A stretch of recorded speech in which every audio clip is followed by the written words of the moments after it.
ማወቅ ማመን ያለባችሁ ነገር የኢትዮጵያ ህልውናና ሶቨርኒቲ ስጋት የሆነበት ዘመን አልፏል። እንኳን የመንደር ጎረምሳ ማንም ኢትዮጵያን በኃይል ማንበርከክ አይችልም። አሁን ስጋት መኖር የለበትም። ኢትዮጵያ አንድ ናት፣ አንድ ሆና ትቀጥላለች። ኢትዮጵያን ለመበተን ኢትዮጵያን ይፈልጉ ነበር ላለፉት 100 ዓመታት። አሁን የሚፈልጉ ሰዎች አሉ። እነሱ ይጠፋሉ፣ ኢትዮጵያ ትቀጥላለች። ምንም ጥርጥር የለውም። ይሄ በዛም ወገን ይሁን በዚህ ወገን ኢትዮጵያን ቀንሳለሁ፣ ቆርሳለሁ፣ አስቆርሳለሁ የሚል ኃይል እሱ እየፈረሰ ይሄዳል እንጂ ኢትዮጵያ ምንም አትሆንም። ምንም ከዛ አልፋለች። አሁን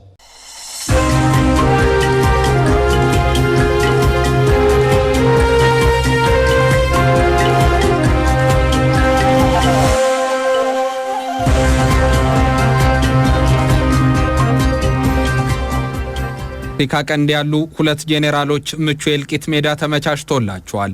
ዓለም የኢራን ድሮኖች ስላወደሟቸው የእስራኤል ቅንጡ ኮምፕሌክሶች እንዲሁም በእስራኤል ሚሳኤሎች ስለሚጎዱ የቴህራን ንብረቶች እንጂ ረሃብ ከመሳሪያ ገዝፎ እንደ ቅጠል ስለሚያረግፋቸው ምስኪን ሱዳናውያን መነጋገርን አልወደደም።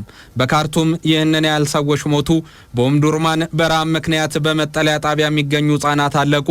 የተባበሩት መንግስታት ድርጅትም በዛች ሀገር የሚሆነው ነገር እያሰጋው እንዳለ ገለጸ የሚሉ ዜናዎች ግን ዛሬም ከዛች አረብ አፍሪካዊት ሀገር ደጃፍ የሚሰማ የፖለቲካን ጉርጉሮ ሆኗል።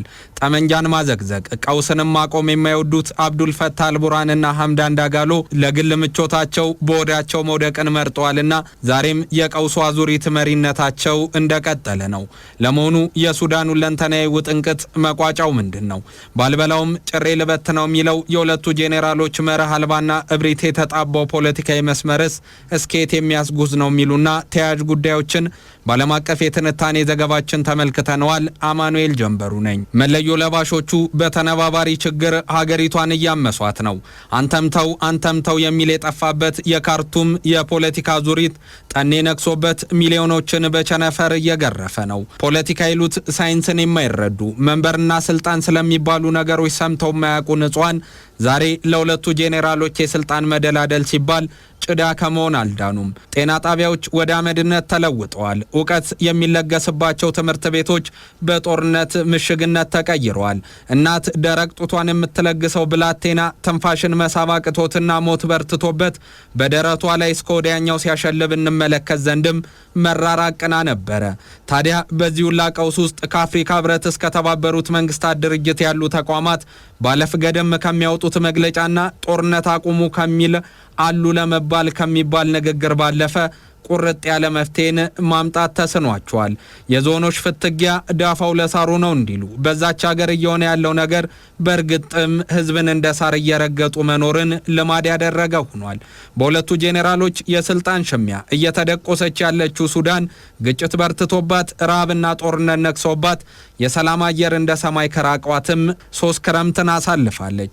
በጦርነቱ መጀመሪያ የፈጥኖ ደራሹ ጥቃት በርትቶበት ፖርት ሱዳን በተባለች የቀይ ባህር አቅራቢያ ባለች ውብ ከተማ መቀመጥን የመረጠው የጄኔራል አብዱል ፈታህ አልቡርሃን ጦር ከ2 ዓመት ከ6 ወር በኋላ በወሰደው የመልሶ ማጥቃት እርምጃ ወደ ካርቱም መመለሱን እንደ ትልቅ ድል ቢቆጥርም አሁንም በዛች ከተማ ያለው ውጥረት እንዲረግብ ማድረግን አልቻለም።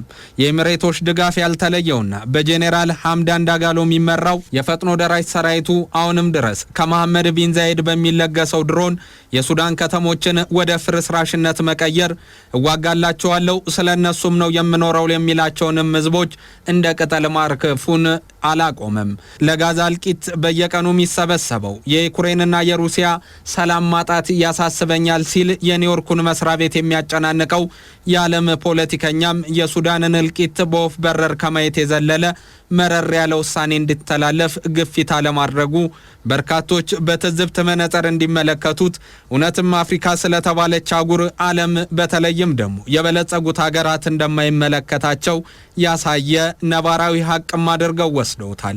ይልቁንም የሳውዲና ግብጽ በሌላኛው በኩል ደግሞ የተባበሩት አረብ ኤምሬቶች የግል ንብረት ተደርጋ የተቆጠረችው ሱዳን ሁለቱ ጄኔራሎች የጌታቸውን ጥቅምና የበላይነት አለፍ ሲል ደግሞ በራሳቸው አፍቅሮተ ስልጣን መጠመዳቸው ችግር ውስጥ ከቷት ዛሬም የሚረግፍ ሰው የሚሞቱ ነፍሳትን የያዘች ምድር ሆናለች።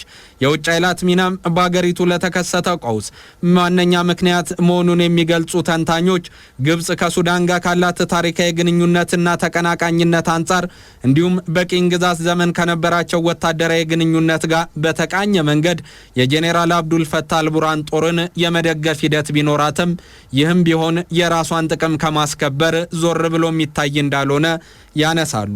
ከዛ ባለፈ ደግሞ ከኢትዮጵያ ጋር ላሉበት የታላቁ ህዳሴ ግድብ ቁርሾ ይህንን መስመር መጠቀም የሚወዱት ግብጾች በተለይም ደግሞ ሱዳንን እንደ አንድ የማጥቂያ መንገድ የማየቱ ሂደት ከዚህ ጋር የሚተሳሰር እንደሆነ የሚያነሱ አልጠፉም። ጸሐፍት እንደሚሉት የሳውዲ ድጋፍም ቢሆን ከዚህ የተለየ አለመሆኑን ያነሳሉ። የኤምሬቶችና የፈጥኖ ደራሽ ሰራዊቱ የጠበቀ ግንኙነት ከሱዳን አልፎ የቀይ ባህር ቀጠናና ጥቅሜን ሊያሳት ይችላል የሚል ጥልቅ ስጋትና ፍራቻ የወለደባቸው ስለሆነ ሳውዲም ብትሆን ከሪያድ ደጃፉና የቀይ ባህርን ጉዳይ የሱዳንን ነገር ከመከታተል የሚገድባት የለም።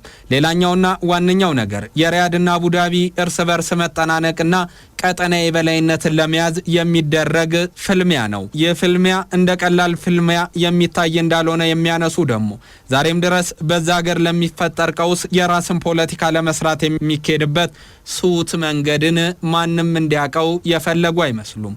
አሁን ደግሞ የጤና ተቋማት ላይ የሚደርሰው ጥቃት በርትቶ ቀጥሏል።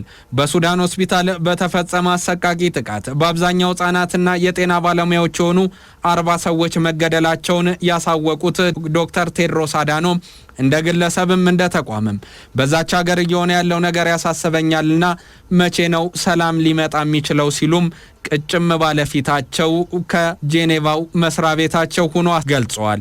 በጤና ዘርፉ ላይ የሚደርሰው ጥቃት መቆም አለበት፣ ይህ ሊሰመርበት የሚገባ ጉዳይ ነው ያሉት ዶክተር ቴድሮስ አዳኖም ሁለቱ መለዮ ለባሾች በእርግጥም የህፃናት ነፍስ የሚያስጨንቃቸው የሚፋለሙለትም ማህበራዊ መሰረት ካላቸው ለዛ ሲሉ ነገሮችን ማስተካከል ይገባቸዋልና ሁሉንም በአጽንኦት ይመለከቱ ዘንድ ግድ ነው ብለዋል። ይህ ጥቃት በእርግጥም ኮርዶፋን በተሰኘችው ግዛት በሚገኝ ሆስፒታል የተፈጸመ ነው። ኮርዶፋን ባለፉት 3 ዓመታት በተደረገው የሱዳን የእርስ በርስ ፍልሚያ በተለይም ጽኑ ምት የደረሰባት ዋነኛ ከተማ ነች። ከዚህ በፊት በነበረ ሂደት ኮርዶፋንን ለመጎብኘት ከዛ የሚገኝንም ሀብት ለዓለም ለማስተላለፍ የሚደረግ ጥረት ከተማዋን የሚያደምቅ የነበረ ሲሆን አሁን ግን ደምግባትን አታ በሁለቱ ጄኔራሎች ጸብ የምትደቆስ ትሆን ዘንድ ተፈርዶባታል። ሁለቱ ወገኖች በሕክምና ተቋማትና ሰራተኞች ላይ የጦር ወንጀል በመፈጸም መከሰሳቸው የሚነገር ቢሆንም የፈጥኖ ደራሽ ሰራዊቱ ይህንን ሲያስተባብል ይደመጣል። ነገሩ ያ ብቻ አይደለም። የሱዳን ጦር ሰራዊትም ቢሆን ይህንን አልፈጸምኩም፣ ይህንን ሊያደርግ የሚችለው ማን እንደሆነ ይታወቃልና ይህ እኔ ልጠየቅ የሚገባኝ ጉዳይ አይደለም እያለ ይገኛል። ያቺ በርካቶችን አቅፋ የምትይዝ የነበረች ሀገር ካለመረጋጋትና ከፖለቲካዊ ምስቅልቅሎች ይልቅ ሰላም ሰፍኖባት የምትታወቅ የነበረች ከተማ ባለፉት 7 እና 8 ዓመታት ግን የደረሰባት ከባድ ነው።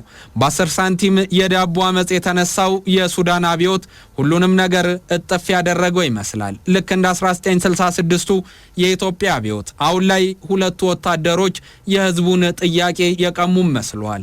ያ ሁሉን ነገር ሲደረግለት የነበረ በሱዳን አደባባዮችና በካርቱም ጎዳናዎች ላይ የብዙዎችን ነፍስ የነጠቀ አብዮት ዛሬ ላይ በሁለት ጄኔራሎች ተጠልፏልና ነገሩ ችግርንም እንዲያመጣ ያደረገ ሆኗል። በቀጣይስ እውን የሱዳን ቀውስ መፍትሄ የሚበጅለት ወይስ በእልቂት ጎዳና ውስጥ የሚዳክር?